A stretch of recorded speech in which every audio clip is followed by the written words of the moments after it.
We are getting reaction from prominent South Florida Cuban lawmakers about the death of Cuban dissident Oswaldo Paya in a car crash on the south side of the island. Local 10's Carlos Suarez is live with more on reaction here from a tragic end to this man's life, Carlos.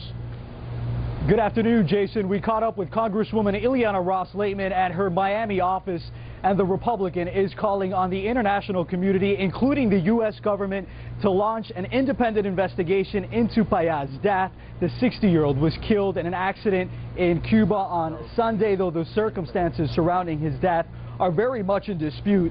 Paya's daughter says the car her father was traveling in was forced off the road and into a tree by another driver. Now, a vocal critic of the Castro regime, Paya began his quest for reforms on the island back in the 1990s when he gathered signatures calling for free speech and assembly rights. While he was a thorn on the side of the Castro government, Paya was also a vocal critic of U.S. aid and the U.S. embargo on Cuba. It's a position that put him at odds with Cuban hardliners here in South Florida.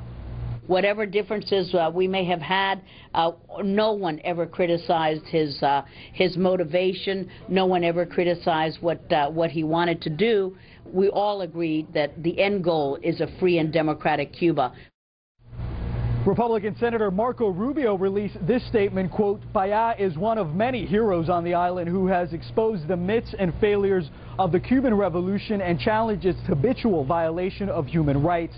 It's important that anyone with knowledge about this car crash be protected and allowed to share what they know."